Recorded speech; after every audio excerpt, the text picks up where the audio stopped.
அன்புள்ள கடக ராசி அன்பர்களே வணக்கம். இந்த வார ராசி பலன். கடக ராசினருக்கு ராசியில் ஜென்ம குரு. குரு வக்கரமடைந்திருக்கிறார். 2 கேது, 4 சூரியன் சுக்கிரன், 5 செவ்வாய் புதன். அடுத்து அஷ்டமத்தில் ராகு, 9ஆம் இடத்தில் சனி வக்கிரம்.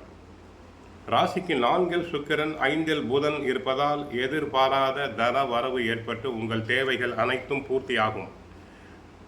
5 செவ்வாய், 8 ராகு இருப்பதால் வேலை பலு அதிகம். மற்றவர்களின் வேலையும் தாங்கள் சேர்த்து செய்ய வேண்டி இருக்கலாம்.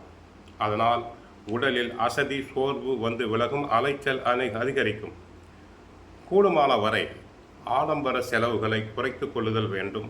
பணம் கொடுக்கல் வாங்கலில் கவனம் தேவை. வண்டி வாகனத்தில் செல்லும் போது கவனம் தேவை.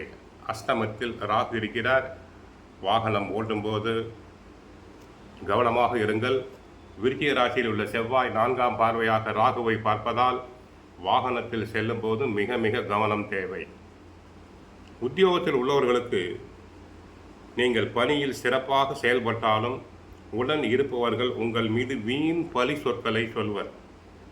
ஆகவே எதையும் சட்டை செய்ய வேண்டாம், கவலைப்படாதீர்கள். 5க்குரிய செவ்வாய் 5ஆம் இடத்திலே இருப்பதனால் பலன் அதிகம் தரும். புண்ணிய ஸ்தானம் பலம் அடைந்திருக்கிறது. அவருடைய பார்வை 5, 7, 9ஆம் இடத்தில் விழுவதால் ரியல் எஸ்டேட் துறையில் தாங்கள் வெற்றி பெறலாம். இடம் வாங்கலாம், வீடு கட்டலாம், இல்லை வீடு வாங்குவதற்கான லோன் கிடைக்கும். சுக்கிரன் நல்ல நிலையில் இருப்பதால், அதுவும் சுக்கிரன் ஆட்சியாக இருப்பதால் நற்பலன்கள் உண்டு. கலைத்துறை சம்பந்தப்பட்ட அன்பர்கள், ஆடல் பாடல் நாட்டியத்துறையில் உள்ளவர்களுக்கு வருமானம் அதிகரிக்கும். சிலர் கலை நிகழ்ச்சிகளுக்காக வெளிமாநிலங்கள் வெளிநாடுகளுக்கு சென்று வரலாம். சூரியன் மட்டும் நீச்ச கதியில் இருப்பதால் சில காரியங்கள் முயற்சி எடுத்தாலும் தடங்கல்கள், தாமதங்கள் உண்டாகும். பிறரை நம்பி எந்த காரியத்தையும் ஒப்படைக்க வேண்டாம். தாங்களே தங்களுடைய வேலைகளை செய்யுங்கள். தொழில் ரகசியங்களை பிறரிடம் கூற வேண்டாம். அரசாங்க விரோதம் வரும் என்பதால் தவறான கருத்துக்கள் தங்கள் மீது வரும். யாரிடமும் ரகசியங்களை, தொழில்துறை சம்பந்தப்பட்டதை பகிர்ந்து கொள்ள வேண்டாம். நரம்பு, எலும்பு, மூட்டு உபாதைகள் வரலாம். 2ஆம் இடத்தில் கேது இருப்பதால் சில சமயங்களில் தத்துவம் விரக்தியாக பேசுவீர்கள். விரக்தி மனப்பான்மை சில நேரங்களில் உண்டாகும்.